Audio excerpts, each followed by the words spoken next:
If someone were to ask you, who is your greatest enemy? So I'm sure reflexively some would say this and this individual. Some people would refer to a family member. Unfortunately, sometimes we even speak about our own parents in that way. Someone who's hurt you deeply.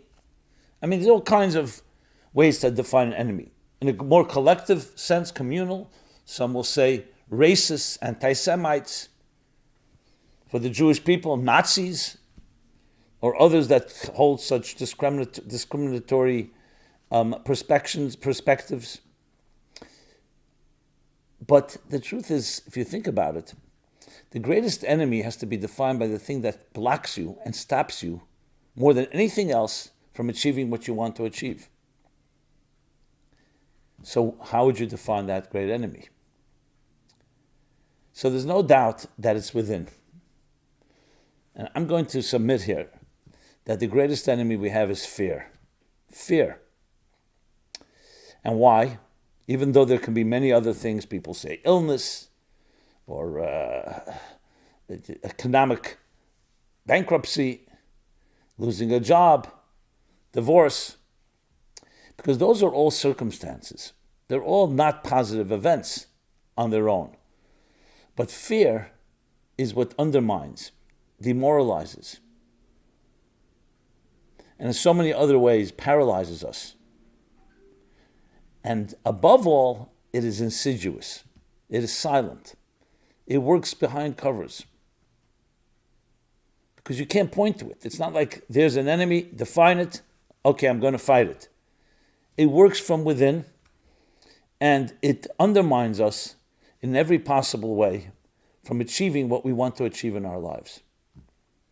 I would even say that it's impossible to estimate how much fear affects us, because so much of it is covered up by the fact that fear hides itself so you don't even know. It's like one thing you know something is, you can identify it. But when you can't identify, when the darkness conceals itself, which is called a double darkness, to the point that you don't even know there's a problem, that's far more difficult to deal with, because your first awareness is half the cure. And that's why there's an expression, a double darkness, a darkness that conceals that it's dark. So you convince yourself everything is going well, and we all know that's one of the worst possible enemies in every given situation.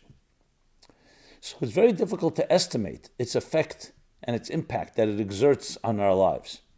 But there's no question that it does. And it has many different expressions. It can be indecisiveness, it can be paralysis, it can be lack of commitment, second-guessing yourself, not even taking on projects because of the fear of failure or success for that matter. So there's many ways it expresses itself. And just give it a little thought, and you'll realize that it is at the root of so many issues. Now, why we have fear is obviously what we need to address. Because if you want to uproot it from its very core, from its root, we need to understand the why. But that it's a force, there's no doubt about it. I think about it myself, my own personal life, my own work. And some people say, hey, he seems like a fearless guy, takes on projects, is in the public eye, doesn't seem like anything phases him.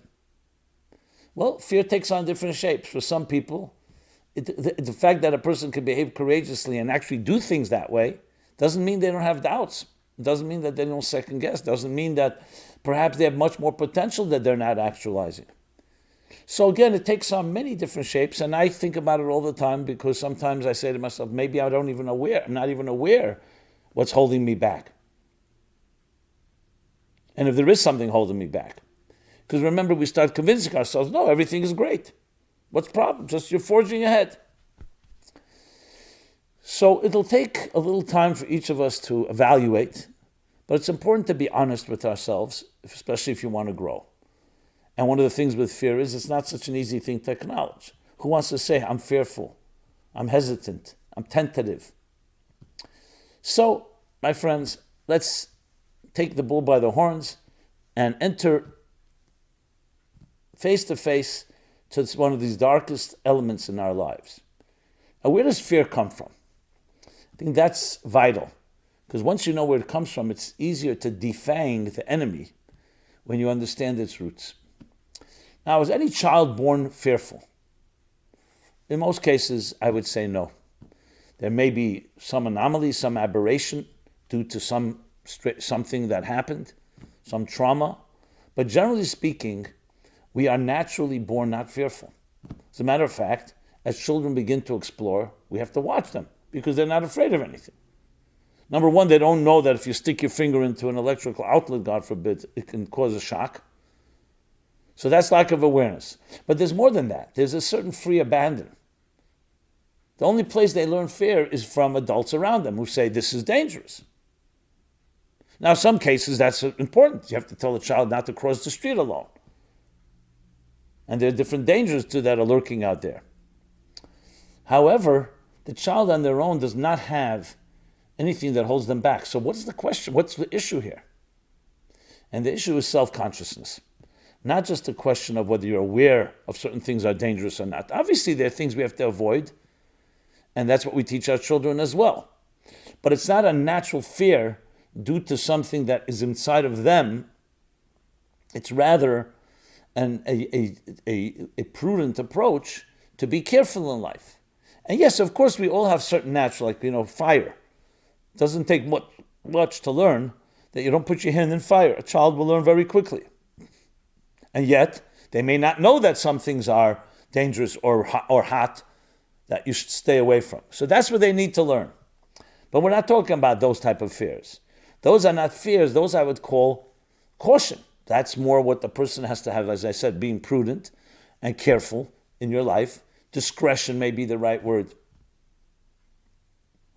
The fears I'm talking about, the ones that are weaken us and cause us to feel that we're not confident. And part of that is self-consciousness, as I mentioned. Self-consciousness, what others are going to say. I'll be judged, I'll be criticized, I'll fail, I'll be laughed at, mocked. All these things contribute to fears. The contrast to fear would be when you feel comfortable, when you feel confident. You walk into a room and you don't know what people are going to be saying, but you feel that you're loved, you're going to be less fearful. You come into a situation where you know you have been criticized or invalidated, you're going to be more fearful. What is my father going to say? What is my mother going to say? What is my friend going to say? So you see, fear is an outgrowth, therefore, of self-consciousness and not having that confidence in yourself. So how does one cultivate the opposite of fear?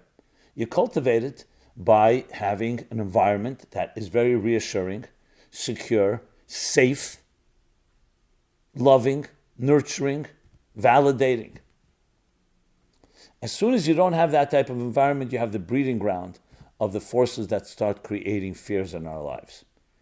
Now, we're not talking about a one-time critique or a one-time a person has been rejected. If it's ongoing, it starts building inside of you just a natural fear.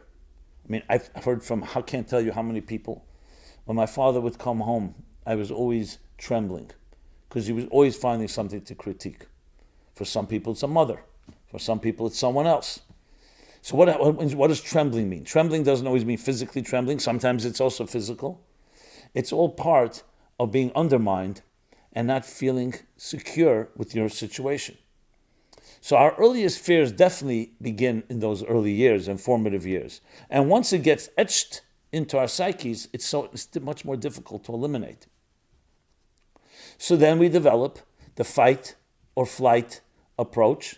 Fight would mean when something is threatening, you go out and fight it. And sometimes to exhaustion, draining your own resources, your own strengths. Or flight, you run away, you avoid it. Now, we know that expression is used also for survival purposes, and sometimes it's necessary. But if your whole life is either fight or flight, when do you engage? When do you have a loving environment that's not fighting and not running? And that goes back to the same point. So one of the symptoms and impacts of fear is either you become a fighter, aggressive, very defensive, assertive, not in a way we're talking about healthy assertive, but you're assertive just to make sure you're protecting your turf because you've been hurt, so you're fighting for your very turf. Or flight, the denial, passive, a pleaser, and other such reactions. So ask yourself, does that help identify part of your own behavior mechanisms? And if yes, you know there's a fear going on. The counterforce to that is to find a place where you're comfortable and you don't need to fight and you don't need to run and escape. Now, of course, there are situations that have become threatening. There are people who are hurtful, abusive, obnoxious, insulting. And yes, you need to make a determination that sometimes, I wouldn't say that you have to always fight, but sometimes you have to avoid the situation or be wise and tactful. But the main thing is you don't want it to dominate you. You don't want it to define you. You don't want to start becoming a person that's always reacting to these type of individuals. You need to immunize yourself and build a strength where you are an identity outside of these forces. Some people, they're co-workers who mistreat them or just are plain difficult people, begin to define you and it begins to become a dread in your life. So it's true, you need to deal with that. And sometimes, hopefully you can work it out. But if you can't, sometimes you need to stand up for yourself. And sometimes you need to just avoid fight and flight. But you want to have a life outside of that.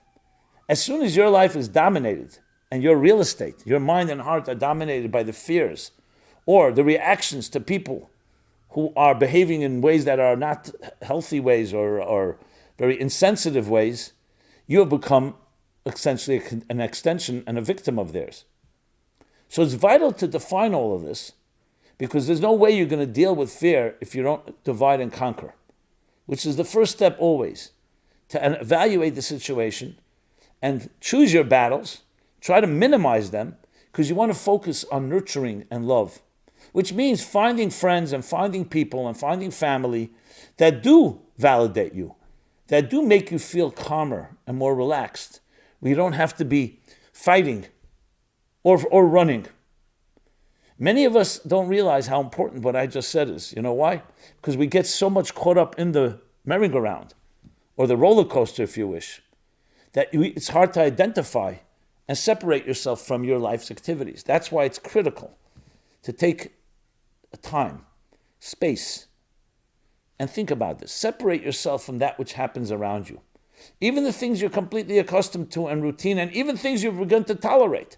Remember, we start becoming tolerating of toxins as well. Not even talking about the Stockholm syndrome where we get attached to those that hurt us.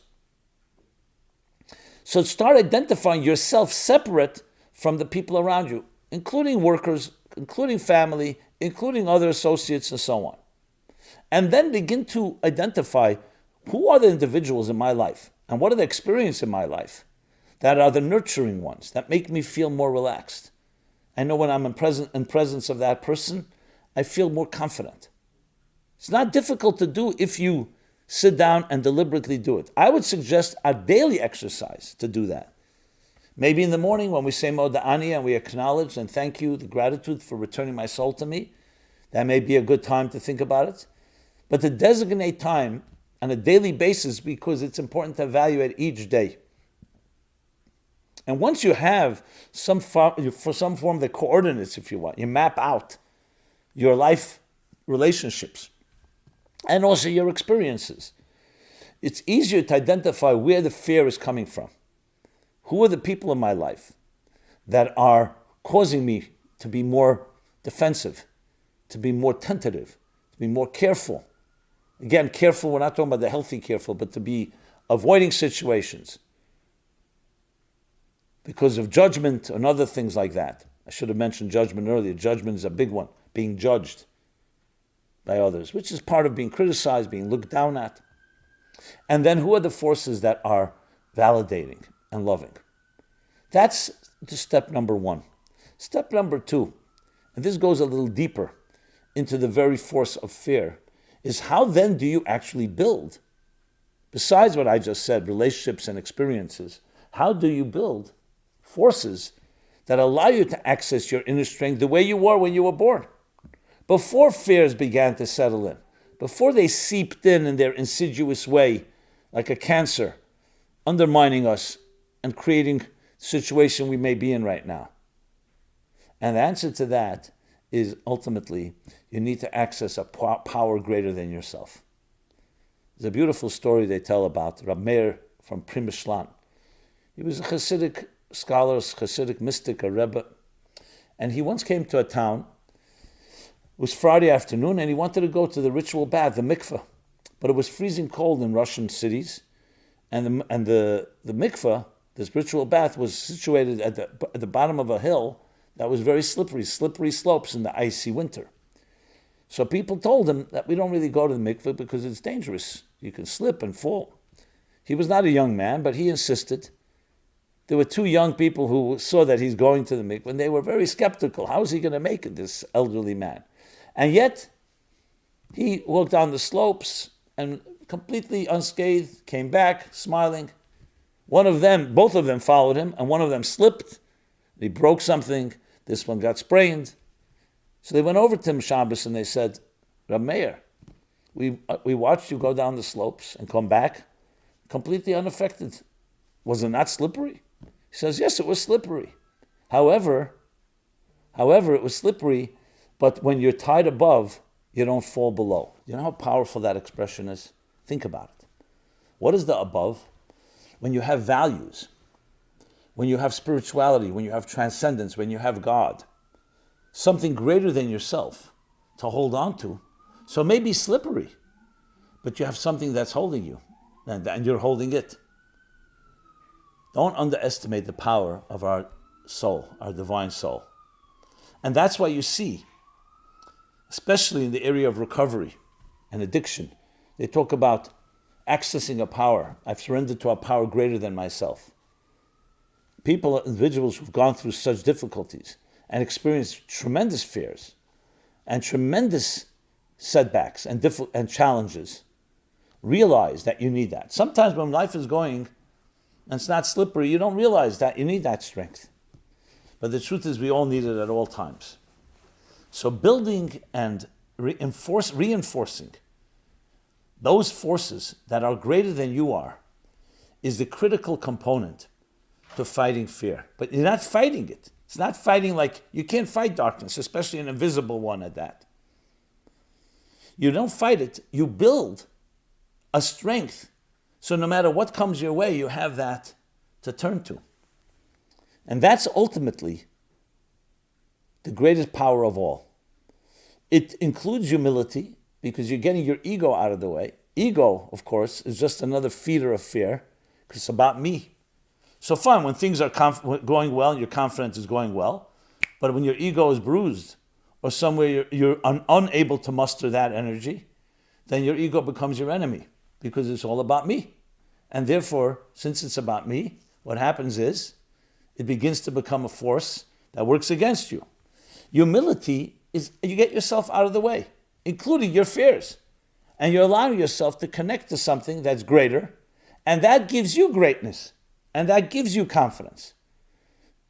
No matter what a person has gone through in life, no matter what, even situations that are very dysfunctional and toxic and abusive, traumatic, the fact of the matter is, there's always hope, because the fundamental soul within you never grew fearful. It's that we grow fearful in accessing that soul within us. The arteries have become somewhat clogged. The arteries that connect that healthy soul or the healthy heart to the rest of the being, rest of your consciousness. So psychologically speaking, how do you get beyond those clogs? Yes, you do whatever you can, but you also introduce into your life forces that are greater and stronger than the ones that undermined you.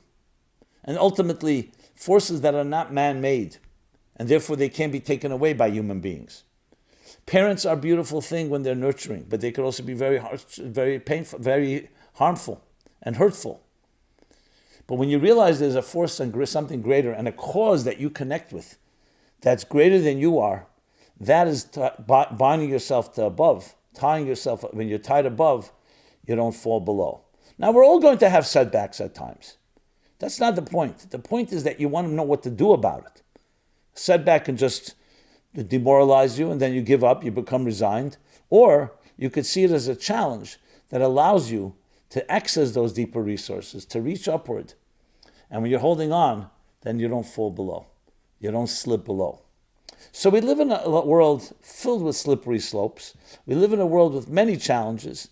But as I've pointed out time and again, the challenges are not in our control, but how we navigate them is completely in our control. And navigating them includes finding the tools, the resources, the friends, the environments, the activities that make you feel confident. Confidence breeds confidence. Courage breeds courage. Fear breeds fear. So in addition to what we surround ourselves with, we also connect to our deeper resources within. And this too should be part of your daily ritual. I mentioned before, Moda'ani, thank you for returning my soul to me. That's all you need in life. You have a soul, it's returned to you. It means your value, your indispensable contribution has been renewed. Your contract has been renewed. The contributions you will make in this world that only you can make has been acknowledged, has been reinforced.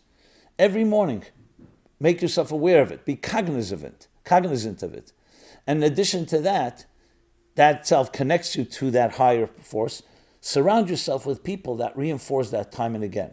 Because you can have that, but then you get into a hostile workplace or a hostile environment and back to the patterns and routines that may be sometimes toxic and otherwise undermining us. So you want to have both coming from both directions, from above and from around you. And when you do that, you create an insulation that gives you that strength. You know, one of the powers of taking time off from whatever you're doing, whether it's work, whether it's other activities that you're doing, it allows you to step back and take stock and look at yourself and think about yourself in context of the things around us. When you're in the rush hour and you're being prodded and pushed and directed and expectations and demands, what do you think happens? You become a product and a result of all of that. This again is in our control. So I hope this opens up some new opportunities that we can look at ourselves and in turn become stronger people connected to above, allowing yourself to access deeper resources that till now fear has not allowed you to access. Didn't even let you go there. It's like knowing you have a treasure, but you didn't even get there because you're fearful to make a move. And when you do, it does open up new horizons, new vistas, new possibilities. And be around people that dare to dare, which means to make a move. The greatest risk of all is not taking risk. And that comes, the strength to do that comes from that inner place, from that higher place, and from people around us that reinforce that.